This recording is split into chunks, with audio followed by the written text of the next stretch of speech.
I grew up not too long after World War II. My father had been a sailor aboard a ship, a number of ships in World War II. I recall at some point in my life seeing perhaps a poster that was put out by the military during those days, and the words on the poster read in bold print, "Loose lips sink ships."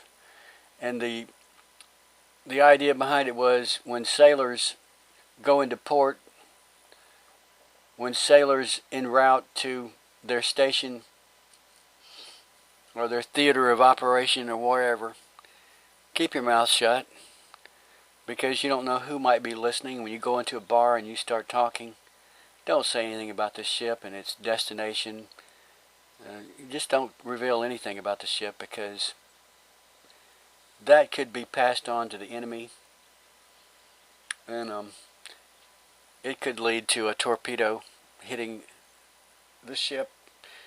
And torpedoes are really not very much fun, because it involves shrapnel and fire and death and blood, and oftentimes the ship will take on water and sink while it's on fire.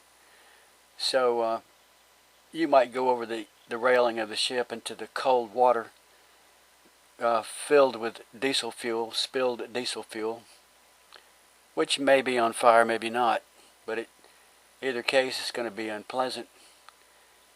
And you'll either be partly burned and in pain, your eyes filled with diesel fuel, and you'll have to float in this cold water for hours. Be unpleasant. Your friends will be dead. You may live for a while, but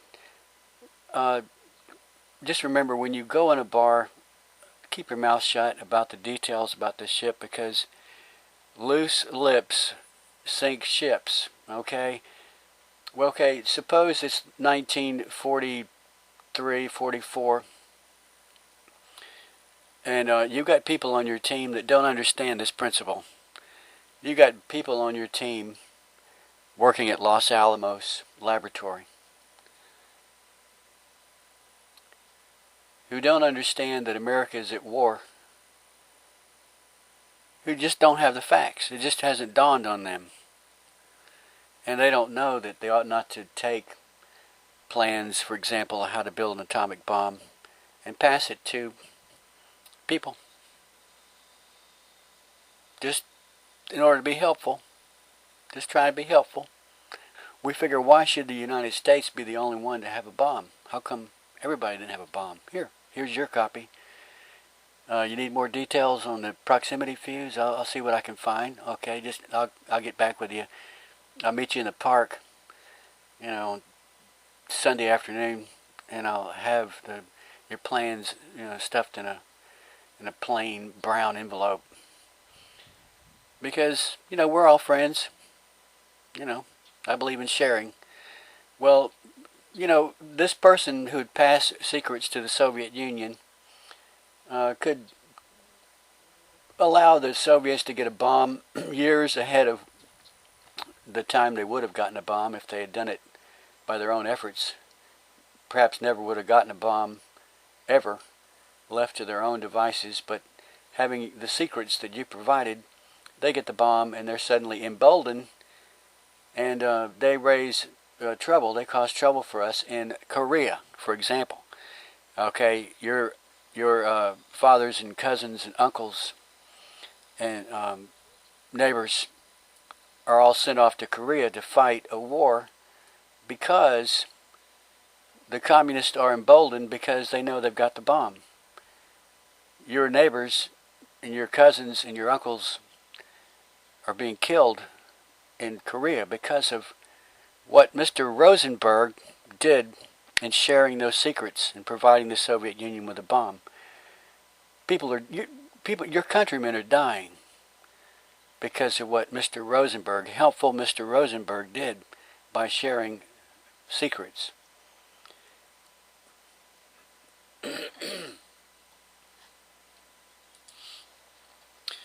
But just as the liberals today bellyache and moan and complain and cry tears over the mistreatment of the detainees at Guantanamo,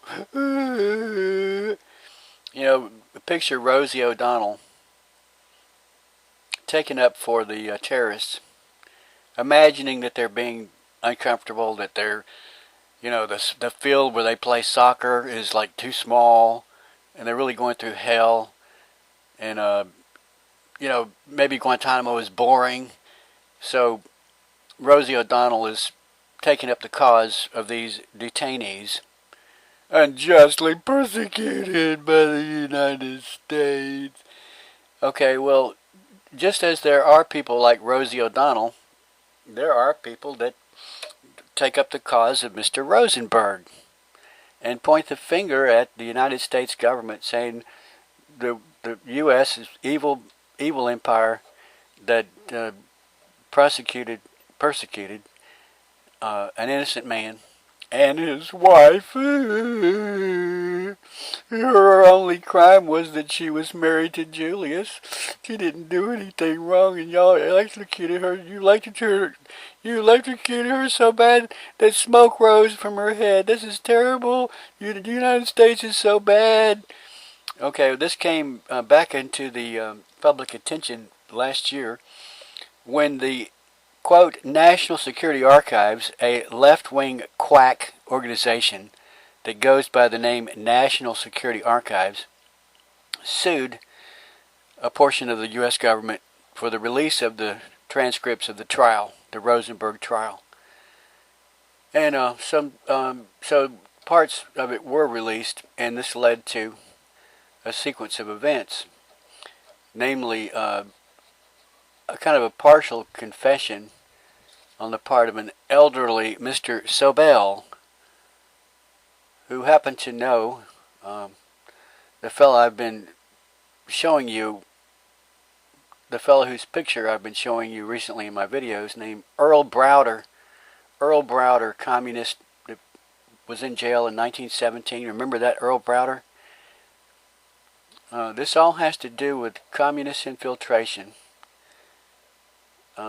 And my mention of the Venona Project, which pretty well proved that McCarthy was on the right track. I'm not taking up the cause of Joe McCarthy, except to say that he was pretty much on the right track, except that he underestimated the amount of infiltration that existed. That if you let the liberal academia and liberal press ignore the existence of the Venona papers that were made public, the encryption, the results of the Venona Project, which were made public in 1995, and archived documents that have been retrieved from Soviet archives recently in the past decade. It sheds evidence on this whole episode of the so-called Red Scare.